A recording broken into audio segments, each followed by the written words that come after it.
to thank Bob and David and Rodney for their friendship, their support. I've known each of them for several years. Not only was I an intern in Bob's office, David was actually on my Rhodes Scholarship Selection Committee. So they're not only colleagues, but also friends. As I look around the room, I also see folks that I've worked with as a congressman and other walks of life. I was an intern sitting next to Paul Cambone for about that entire month. And just so you know, Bob, I think I did most of his work that month. That's true. We gave all the good stuff to write up to the governor. That's right. Well, I want to thank you all for being here. I just want to talk very briefly to you about Louisiana, what's going on down there. Some of you I'll be seeing a little bit later tonight. I'm speaking at an NRCC dinner. I'll be talking a bit more about our country, and so I won't talk very long about that, but I'll say some brief words about that. We've got another member of our congressional delegation. I want to thank Congressman Galvin.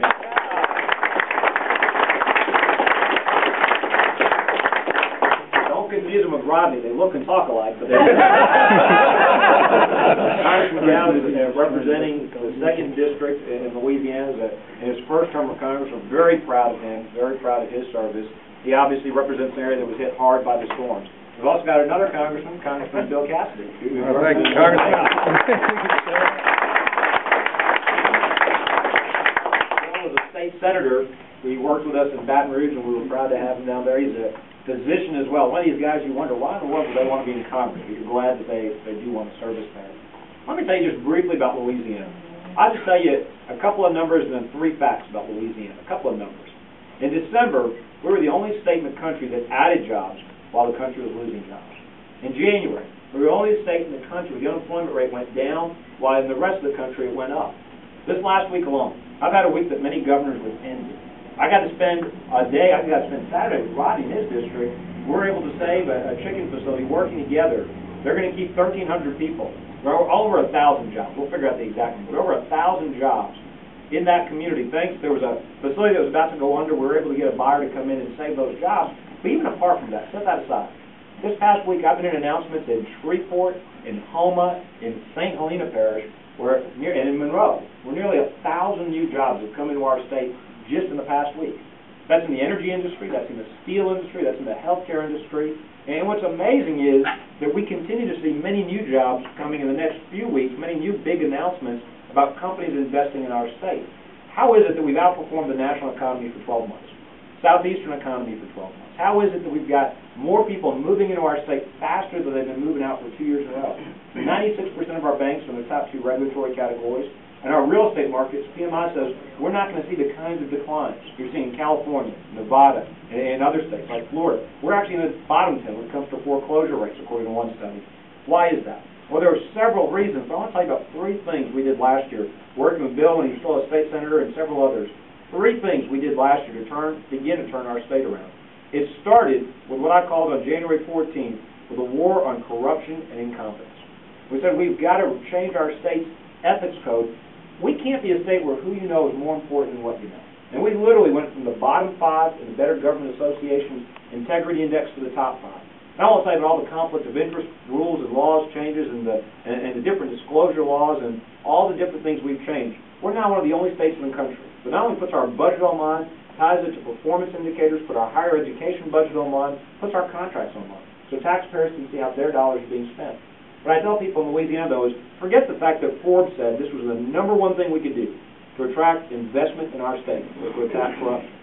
I said, all you need to know is this. When you're watching Leno and Letterman, just be glad that when they're making fun of corruption, they're making fun of the governor of Illinois, not the governor of Louisiana. I'm sorry if I'm insulting people from Chicago. Second big change we made, we cut taxes 6 times last year. Largest income tax cut in our state's history. Got rid of taxes on debt, new equipment, and utilities. We're one of only 3 states that was charging a tax on new equipment. That's crazy. You're basically discouraging people from investing in your state. You're basically telling them we want you to go create jobs in Texas and Mississippi. And it was the greatest gift we could give our neighboring states. Companies would tell us their newest equipment in Louisiana was older than their oldest equipment anywhere else. The third big change we made. We also revamped our workforce training programs. We have 80,000 jobs we can't fill today, even in this economy. Now, I'll tell you, I can tell you about all kinds of dual-track programs, changes in our technical and community colleges, now the fastest growing in the country. One of the most important changes we made, a first-day guarantee that says our people will be ready to work on the first day, or we'll retrain them for free. 70% of the companies want to expand or move to Louisiana. Tells finding skilled workers one of their top 2 concerns. I think because of these changes, that's one of the reasons you saw 3 companies move their headquarters into Louisiana last year. Got our 5th Fortune 1000 company. Got our 3rd Fortune 500 company. We announced over 17,000 new jobs last year, $2.5 billion in capital investment, in part because we're making Louisiana the best place to raise a family, to create jobs, in other words, improving the quality of life so people want to invest in our state. Now, there's a lot more work ahead of us, and we're not immune to the national economic challenges. It's going to be our job to outperform the national economy. We certainly want to thank, we're folks here from New Orleans as well, and I want to thank many of your companies and certainly you as individuals for your generous support, as now we're rebuilding after 4 storms in 3 years. But if anybody were ever to become cynical about Louisiana, I'd invite you to come see for yourselves, the volunteers, the not-for-profit groups, the others who continue to send people, supplies, and money to help us rebuild better than we were ever before. Come and look at a public school system in New Orleans that was failing before the storms. We now have the highest percentage of our students in charter schools any urban system in the country. We're doing innovative things in K-12 education.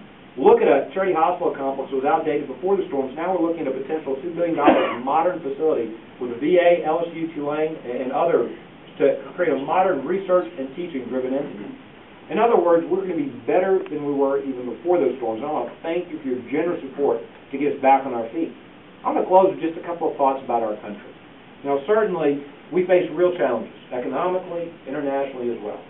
I'm of the belief that we've got a real, just a philosophical decision we need to make as a country about the direction we want to take. And let me be clear. I credit the other side with good intentions. I don't think that I don't think they're setting out to destroy the free market system. I don't think they start out with bad intentions for our country, but I just think we have a philosophical disagreement about how our country should address the economic challenges in front of us. Every chance we get, I encourage us to strongly work across party lines to support the president. I think it's the right thing to do. We're not Democrat, Republicans first, we're Americans first. But I will say this. I think there's just a fundamental disagreement. On one side, there's this belief that we can tax, spend, and borrow our way back into prosperity. And that worries me. And there are a lot of different ways to look at this. You can look at the debt as a percentage of GDP. You can look at the multi-trillion-dollar bailouts. You can look at the accumulated spending. You can look at a $1 trillion stimulus plan followed by a $410 billion appropriations bill followed by a $3.6 trillion budget. I would just ask one question, though. Even if you believed all the assumptions, let's give the administration the benefit of the doubt. Let's assume the economy rebounds in the second half of this year. Let's assume all those temporary government programs are really temporary.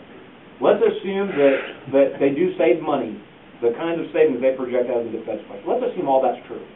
Let's give them the benefit of the doubt. Let's even assume their projections, not CBO's projections, are right. You're still looking at deficits of over $500 billion for several years into the future. That should concern all of us. In terms of what it'll do to our interest rates, our inflationary rates, what it'll do to the value of our currency. I think we need to have a real debate in our country about what is the right size, scope, and role of the federal government. I think we need to have a real debate about how much debt is it responsible for us to incur on behalf of our children and grandchildren. I think we need to have a real debate what's the right role for government in health care. We need to have a real debate about energy policy. I don't think it makes sense to tax away our domestic energy producers. I think we need to have a real debate about cap and trade and what that will do to our manufacturing industry if we're not careful. Now, I think we start this with good intentions on both sides, but just an honest disagreement about how do we move our country forward, but it's a necessary debate. And I will say this, I'm a complete optimist about America. I've got no doubts that our better days are ahead of us, not behind us. I don't believe for a second these challenges are bigger than we are. I know that our economy will grow again. I'm not one of these that thinks this is the decline of a superpower. I know that small businesses and the American people will bounce back. I know it because I've seen it in my state. When people thought we were knocked down by Katrina and then Rita and then Gustav and then Ike, our people showed their resilience and their endurance. So I've got no doubt that we'll bounce back. I'll be talking a little bit more tonight about some of those national themes. I won't go on and on here. We have been joined by another Congressman, Steve Scalise. Bob told you he had the seat. David had the seat. I had the seat. Steve's now representing the 1st District in Louisiana. He's doing a great job there with other members of our delegation. I want to thank you for your generous support today. I want to thank you for coming out, helping me. It helps me do my job a little bit. Makes my job a little bit easier. Having y'all's support makes my reelection certainly a little bit easier. So thank you for your financial support. Thank you for your friendship. Thank you for your support in Louisiana. But also thank you for believing that America's best days are ahead of us, not because of new government spending, but because of the entrepreneurial spirit and the resilience of the great American people. Thank you all very much.